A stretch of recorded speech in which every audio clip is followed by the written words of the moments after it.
കുറച്ച് ഭക്ഷണം മാത്രമേ കഴിക്കുന്നുള്ളൂ, പക്ഷേ അവരുടെ ശരീരഭാരം പെട്ടെന്ന് വെക്കുന്നു എന്ന്. ഇതിനുള്ള കാരണം ചിലപ്പം ഭക്ഷണമായിരിക്കില്ല, മറ്റെന്തെങ്കിലും ഒരു കാരണമായിരിക്കും, എന്തെങ്കിലും അണ്ടർലൈൻ കോസസ് ആയിരിക്കും. ജീവിതശൈലി രോഗങ്ങൾ നോക്കുകയാണെങ്കിൽ നമ്മൾ ഏറ്റവും കൂടുതൽ ഇമ്പോർട്ടൻറ്റ് കൊടുക്കേണ്ട ഒരു അസുഖമാണ് ഒബിസിറ്റി. അപ്പോൾ നിങ്ങളൊരു ബാലൻസ്ഡ് ഡയറ്റ് എപ്പോഴും കീപ്പ് ചെയ്ത് പോകാൻ ശ്രദ്ധിക്കുക.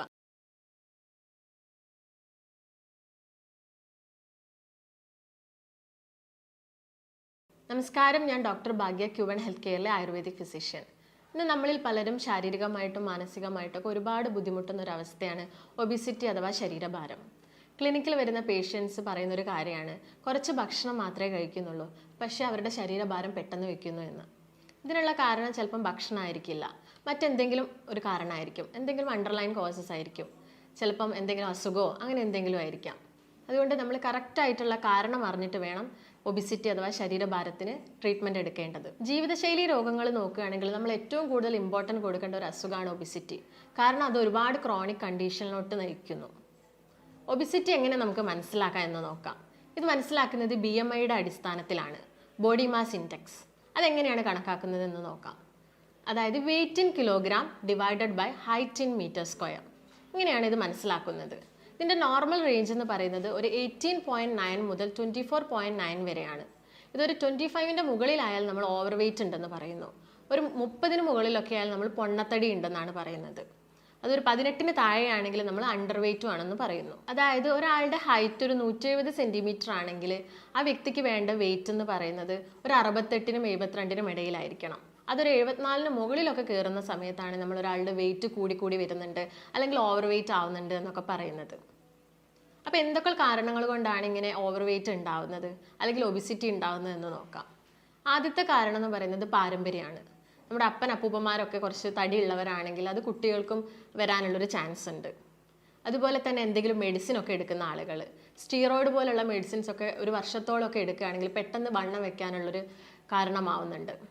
അതുപോലെ തന്നെ നോക്കുകയാണെങ്കിൽ ഈ കൂടുതലായിട്ടും ഈ PCOD, ഈ ഹോർമോൺ ചേഞ്ചുള്ള അസുഖങ്ങളുള്ളവർ, തൈറോയിഡ്, ഹൈപ്പോതൈറോയിഡിസത്തിലൊക്കെ ആളുകൾക്ക് പെട്ടെന്ന് വണ്ണം വയ്ക്കുന്നു. മറ്റുള്ളൊരു കാരണം എന്ന് പറയുന്നത് ഫുഡാണ്. നമുക്കറിയാം ഈ ജങ്ക് ഫുഡും ഫാസ്റ്റ് ഫുഡിനെയൊക്കെ കൂടുതലായിട്ട് ഡിപ്പെൻഡ് ചെയ്യുന്ന ഒരു കാലമാണ് ഇപ്പം. അപ്പോൾ ആളുകളിൽ വണ്ണവും അതുപോലെ തന്നെ വല്ലാതെ കൂടുന്നു. അതിനോടനുബന്ധിച്ച് വരുന്ന അസുഖങ്ങളും റിസ്ക് ഫാക്ടേഴ്സും കൂടി വരികയാണ്. മറ്റൊരു കാരണം എന്ന് പറയുന്നത് വ്യായാമക്കുറവാണ്. നമ്മളുള്ള ആളുകൾ ഇപ്പം പണ്ടത്തെ ആളുകളൊക്കെ നോക്കുകയാണെങ്കിൽ അവർ കൂടുതലായിട്ടും യാത്രാ സൗകര്യമായിട്ട് എടുത്തിരുന്നത് നടത്തൊക്കെ ആയിരുന്നു. പക്ഷെ ഇന്ന് എല്ലാ വീടുകളിലും ഒരു വണ്ടിയെങ്കിലും ഉണ്ടായിരിക്കും. അതുകൊണ്ട് തന്നെ നമ്മുടെ നടത്തൊക്കെ കുറയും, അതിലൂടെ തന്നെ വ്യായാമമൊക്കെ കുറയുകയൊക്കെ ചെയ്യുന്നു. ഇപ്പം വീടുകളിൽ സ്ത്രീകളെ നോക്കുകയാണെങ്കിൽ അവർ മുൻപ് കാലങ്ങളിലൊക്കെ കൂടുതലായിട്ടും അമ്മിക്കല്ലിലും അതുപോലെ തന്നെ അലക്കൊക്കെ ആയിരുന്നു കല്ലിലൊക്കെ. പക്ഷെ ഇന്ന് കൂടുതലും മെഷീൻ ഡിപ്പെൻഡായി, വാഷിംഗ് മെഷീനും മിക്സിയൊക്കെയാണ് കൂടുതലായിട്ടുള്ളത്. അതുകൊണ്ട് തന്നെ നമ്മളിൽ പലരിലും വ്യായാമം വല്ലാതെ കുറഞ്ഞു വരികയാണ്. ഇതൊരു വലിയ കാരണമാണ്. അതുപോലെ തന്നെ ഉറക്കമില്ലായ്മ. നമ്മൾ നന്നായിട്ട് ഉറങ്ങിയിട്ടില്ലെങ്കിൽ നമ്മുടെ ശരീരത്തിലെ മെറ്റബോളിസം ഒന്നും നടക്കില്ല, കംപ്ലീറ്റ് ഡൈജഷൻ ഒന്നും നടക്കുന്നില്ല. ഇത് ഒബിസിറ്റി അഥവാ അമിതഭാരത്തിനൊരു കാരണമാവുന്നു. പിന്നെ ചില ആളുകൾ ലേഡീസിനെ നോക്കുകയാണെങ്കിൽ പ്രഗ്നൻസിയിൽ അവർ തടിക്കുന്നത് ഒരു കാരണമാവുന്നുണ്ട്. പക്ഷേ നമ്മൾ വേണ്ടത്ര ഒരു എക്സസൈസും ഡയറ്റും ഒക്കെ പിന്നീട് നോക്കുകയാണെങ്കിൽ നമുക്കതൊരു പരിധി വരെയൊക്കെ കുറയ്ക്കാൻ സഹായിക്കും. ഇതുപോലെ തന്നെ ഇപ്പം കുട്ടികളിൽ ഒബിസിറ്റി അഥവാ അമിതഭാരം വല്ലാതെ കൂടി വരുന്നൊരു കാലമാണ്. അതിനുള്ളൊരു പ്രധാന കാരണം നമ്മൾ കൂടുതലായിട്ടും ജങ്ക് ഫുഡും ഫാസ്റ്റ് ഫുഡൊക്കെ ഓവറായിട്ട് കഴിക്കുന്നു. അത് കുഞ്ഞുങ്ങളും കണ്ടുപഠിക്കുകയാണ് ചെയ്യുന്നത്. ഇത് കാരണം അവരിൽ മടി, കോൺസെൻട്രേഷൻ കുറവ്, അതുപോലെ ബ്രീത്തിങ് ഡിഫിക്കൽട്ടീസ് ഒക്കെ കൂടുതലായിട്ടും കണ്ടുവരുന്നുണ്ട്. ഇതിനുള്ളൊരു പ്രധാന കാരണം നമ്മളെ ഭക്ഷണത്തിൽ വന്ന, അതായത് ഭക്ഷണ ക്രമീകരണത്തിൽ വന്ന മാറ്റങ്ങളാണ്. അപ്പോൾ നമുക്ക് എങ്ങനെ ഇത് മാനേജ് ചെയ്യാം, അതായത് ഒബിസിറ്റി നമുക്ക് മാനേജ് ചെയ്യാൻ പറ്റുന്നൊരു മെത്തേഡ് എന്താണ്? നമ്മളെ ഭക്ഷണത്തിൽ കൂടുതലായിട്ടും ബാലൻസ്ഡ് ആയിട്ടുള്ള ഒരു ഡയറ്റ് കീപ്പ് ചെയ്യാൻ ശ്രദ്ധിക്കുക. ഒരു ബാലൻസ്ഡ് ഡയറ്റ് എന്ന് പറയുമ്പം ഈ കോംപ്ലക്സ് കാർബോഹൈഡ്രേറ്റ് ഭക്ഷണങ്ങൾ, അതായത് ഫ്രൂട്ട്സ്, വെജിറ്റബിൾസ്, ഗ്രെയിൻസ് എന്നൊക്കെ പറയുമ്പോൾ ബ്രൗൺ റൈസ് കൂടുതലായിട്ട് യൂസ് ചെയ്യുക. അതുപോലെ തന്നെ ഗോതമ്പ് പൊടിയാണെങ്കിൽ വീട്ടിൽ ഉണക്കി പൊടിച്ചിട്ട് യൂസ് ചെയ്യാനൊക്കെ ശ്രദ്ധിക്കുക. അത് കൂടുതലായിട്ട് യൂസ് ചെയ്തിട്ട് ഈ സിമ്പിൾ കാർബോഹൈഡ്രേറ്റ് ആയിട്ടുള്ള ഭക്ഷണങ്ങൾ, അതായത് ഈ ബേക്കറി ഐറ്റംസും ഈ സോഫ്റ്റ് ഡ്രിങ്ക്സ്, കേക്ക്സ്, പേസ്ട്രീസ് അതൊക്കെ മാക്സിമം ഒഴിവാക്കുക.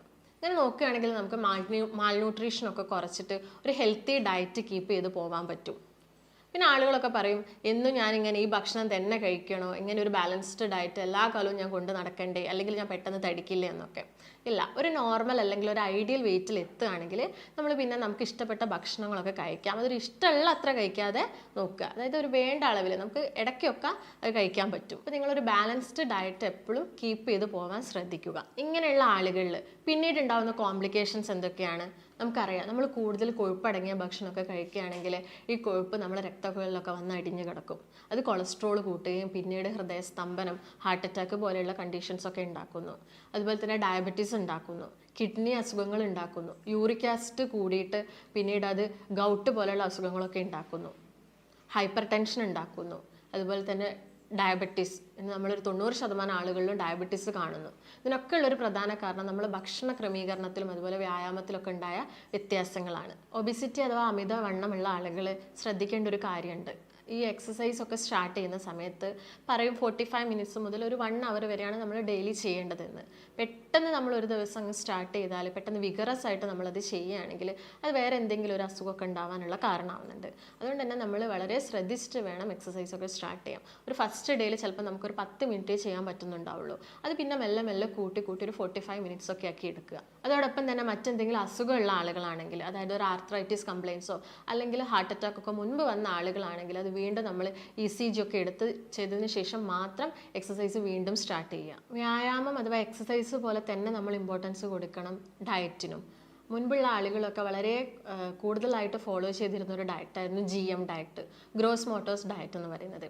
ഇപ്പം കൂടുതലായിട്ടും ആളുകൾ ഇൻ്റർമീഡിയറ്റ് ഫാസ്റ്റിംഗ്, വാട്ടർ ഫാസ്റ്റിംഗ് ഒക്കെ ചെയ്യുന്നുണ്ട്. അതായത് ഒരു 1 വീക്കിനുള്ളിൽ ഒരു 3 മുതൽ 5 kgs വരെ നമുക്ക് എങ്ങനെ പെട്ടെന്ന് കുറയ്ക്കാൻ സാധിക്കും. ഈ GM ഡയറ്റിലൂടെ നമുക്കത് സാധിക്കും. എന്തൊക്കെയാണെന്ന് നമുക്ക് നോക്കാം.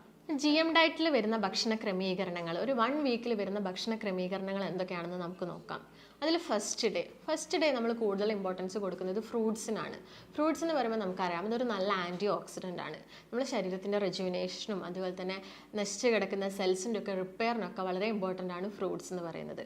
അതുകൊണ്ട് ഫ്രൂട്ട്സിൽ കലോറി കുറവാണ്, അതുപോലെ തന്നെ കാർബോഹൈഡ്രേറ്റ്സ് ഒക്കെ കുറവാണ് ഫ്രൂട്ട്സിൽ. ഫ്രൂട്ട്സ് നിങ്ങൾ കഴിക്കുകയാണെങ്കിൽ അത് കട്ട് ചെയ്ത് കഴിക്കാൻ നോക്കുക.